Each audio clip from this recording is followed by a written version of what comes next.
Tenemos en línea a Claudio Loser, economista, presidente de Centennial Group para América Latina, conocedor del funcionamiento del Fondo Monetario Internacional como pocos, organismo al que además empezó a trabajar en 1972 y al que llegó a dirigir el hemisferio occidental entre 1994 y 2002. Fue uno de los funcionarios que estuvo a cargo, como ya otra vez contamos, las negociaciones de la deuda externa tanto de los gobiernos de Carlos Menem como de Cavallo con Fernando de la Rúa. Vamos a musicalizar la entrevista con Claudio Loser escuchando Tocando Fondo de viudas e hijas del rock and roll.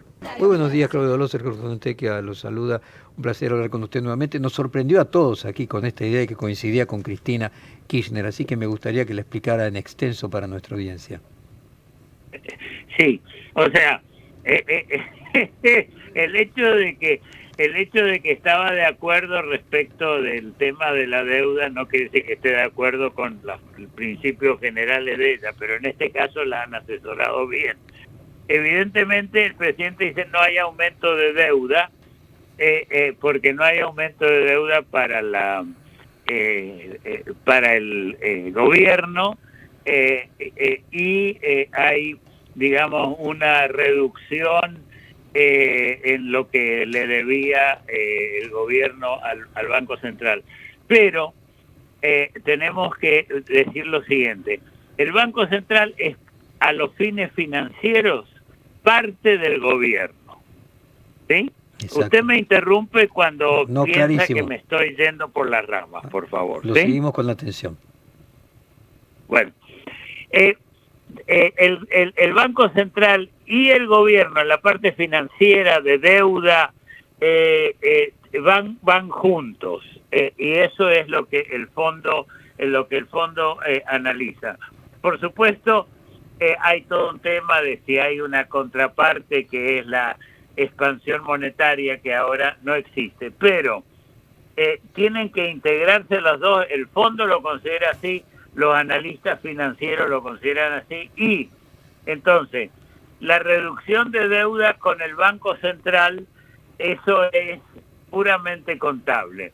Lo cierto es que en el momento que reciban la plata de afuera, es cierto que van a tener los dólares como contraparte, y en ese sentido uno puede decir no hay aumento de deuda, pero en términos de la deuda bruta, sí aumenta la deuda. Y si se gastan los dólares para lo que sea, esos dólares que el fondo no va a dejar que los gasten, eso sí aumentaría la deuda neta. No, yo creo que Perdón que sea tan contable, ahí está en mi ADN. Ahí está el punto concreto, porque yo me acuerdo cuando Sturzenegger decía de que en realidad tampoco aumentaba la deuda porque él imprimía, no me acuerdo en aquel momento si eran LELIQs, cuál era el papel LELIQs eran, pero que en contra de la LELIQs estaban en el banco los dólares. El tema es después para qué se usan los dólares. No, entonces creo que lo que estamos hablando acá es que ese es el gran tema, y el fondo en eso creo que va a ser muy duro respecto de mantener, digamos, de que no se gasten los dólares. Primero, que no le van a dar todos los dólares de entrada, sino que los van a dar algo ahora cuando se acuerde todo esto, y después, como yo digo en forma muy casera, en cómodas cuotas trimestrales, dependiendo de cómo cumplen, y si se gastan las reservas, ahí va a haber problemas. O sea, para que la audiencia lega en estos temas macroeconómicos lo tenga claro. Perdóneme. No, al contrario, fue muy claro. Déjeme simplemente simplificarlo aún más.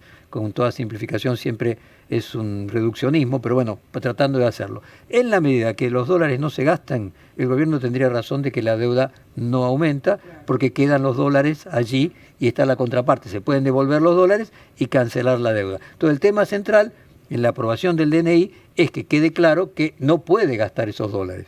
Entonces, en la medida de que no gaste los dólares, pues acá tenemos un problema técnico. Usted vio, Claudio, en la discusión si él puede, por decreto, por DNU, cruzar la ley que exige que haya una aprobación específica del Congreso respecto de todo aumento de renegociación de deuda, y él sostiene de que no hay aumento de deuda. Entonces, lo que el DNU tendría que tener para cumplir es que ese dinero va a quedar en el Banco Central como reserva y nunca se va a utilizar, cosa que obviamente no va a colocar en el DNU, pero ahí estaría salvado desde el punto de vista técnico y real el sostenimiento de la idea del gobierno de que no hay aumento de deuda. El día que se gaste $1, hay aumento de deuda.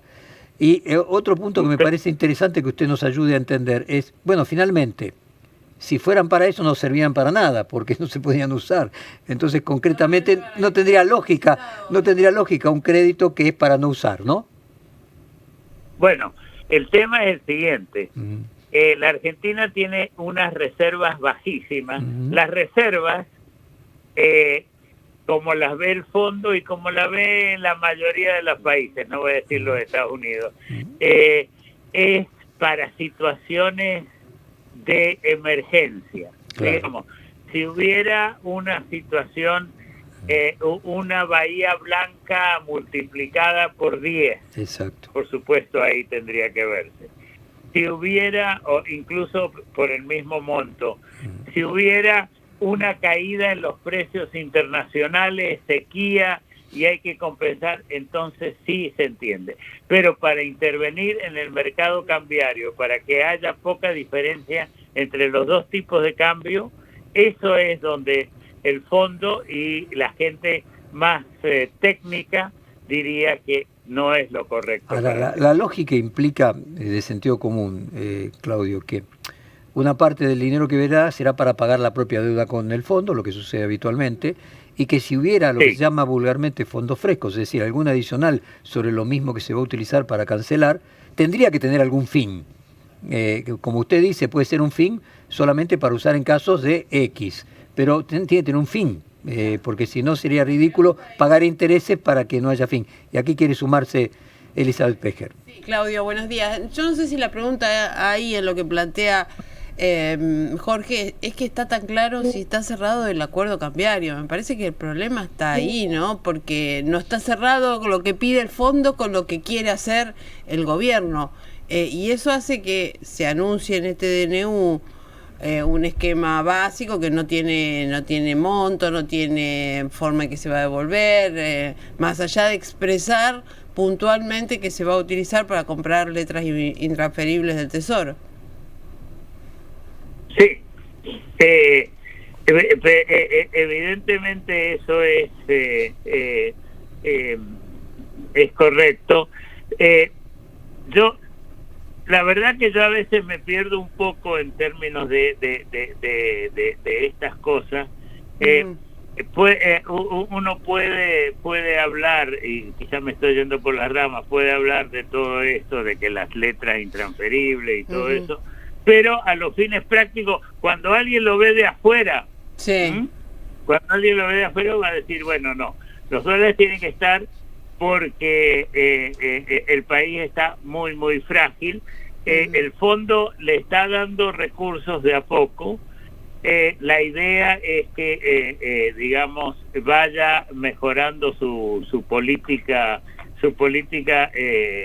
económica y que vayan mejorando las cosas en términos de las reservas internacionales.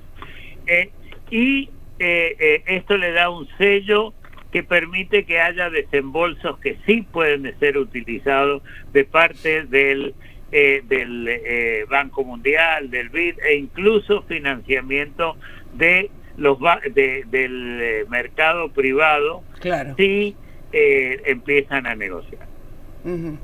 Claudio, a ver, en síntesis, no es que usted se pierda. Nos quieren hacer perder a todos. Claro. O sea, evidentemente... yo soy un viejito de 81 años, ¿qué voy a hacer? Pero bueno, ahí como decía Reagan, no quiero abusar de mi superioridad por la experiencia que tengo. Lo que quiero decirles es que creo que hay en la utilización de este galimatías, de que en realidad son para cancelar la deuda que tiene el Tesoro con el Banco Central, hay una búsqueda de oscurecimiento y de confusión proposital. No es que usted se confunde, nos confundimos todos, y obviamente encierra, a mí me parece que fuimos avanzando paso a paso de ayer a hoy, encierra la cuestión jurídica de fondo de que si él dice que aumenta la deuda, tiene que pedir que haya una ley aprobada por ambas cámaras del Congreso. Mientras que si él logra sostener, me refiero al presidente, la idea de que no es un aumento de la deuda, podría cruzar con un DNU que solamente sería rechazable con las dos cámaras del Congreso, es decir, con una sola sería aprobada como si fuera una ley, para decirlo de alguna manera, que necesite una sola cámara y no dos. Ese sería el subterfugio que está utilizando. Ahora, la cuestión de fondo, como bien dice Elizabeth acá, es bueno, muy bien, ok, consigue hacerlo de esa manera, se judicializa, dentro de un año la Corte Suprema dice algo, pero mientras tanto avanza. Ahora, esos fondos del Fondo Monetario, ¿para qué serán que lo utilice el Banco Central? ¿Solo como un elemento de resguardo para no usar y mostrar cierto poder y menos fragilidad? Hay alguna interferencia, perdón. No, decía entonces, no sé si me escuchó lo primero. La cuestión de fondo es, bueno, y luego, ¿para qué lo va a utilizar el Banco Central? ¿Solo para resguardo de mostrar mayor fortaleza en su solvencia? Y no podrá ser utilizado nada más que por situaciones muy extremas, en cuyo caso su utilidad va a ser menguada. ¿Tiene sentido pagar intereses para fondos que no se utilicen? Bueno, ahí vendrá toda la otra discusión, y finalmente si le sirve al gobierno para la suposición que hay en la Argentina de que es para lograr descomprimir una situación financiera premiante, de modo de llegar a las elecciones con un dólar más o menos tranquilo. Son hipótesis hasta ahora, me parece que no lo sabe ni el propio gobierno. Así que no es que esté confundido. Lo escuchamos. Claro, perdón. Evidentemente, desde el punto de vista legal,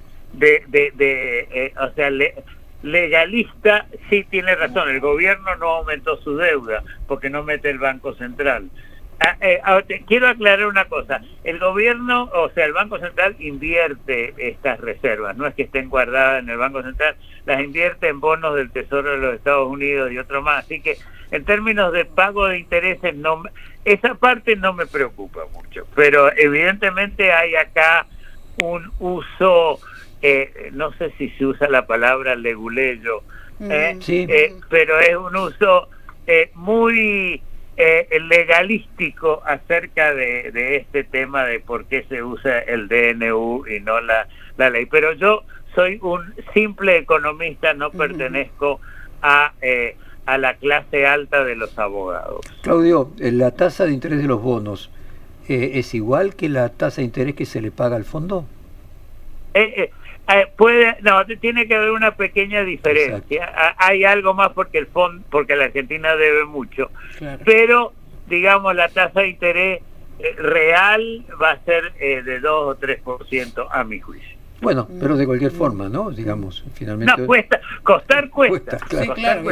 Cortar cuesta. Pero igual que en una familia, ya sea una familia con 2 autos buenos o de a pie, uno tiene que tener algo de dinero guardado para situaciones de crisis, y eso es lo que el fondo le está diciendo. Y me parece, incluso para compartir con la audiencia, para las empresas. O sea, hay empresas que toman dinero para no usar y lo colocan luego en intereses, estando dispuestos a pagar una diferencia de tasa para tener la tranquilidad de que frente a una situación tienen liquidez. Ahora, la pregunta es, para tener liquidez el fondo tiene que dejar que esos fondos se usen, porque si no, no tiene la liquidez. Ese es, de alguna manera, por el medio, además, lo que planteaba Elizabeth. La cuestión de fondo es, bueno, ¿para qué se van a utilizar o para qué va a autorizar el Fondo Monetario que se utilicen esos fondos? Que me parece que esa es la cuestión de fondo. Y luego vamos a la otra, la formal, como usted decía, la leguleya,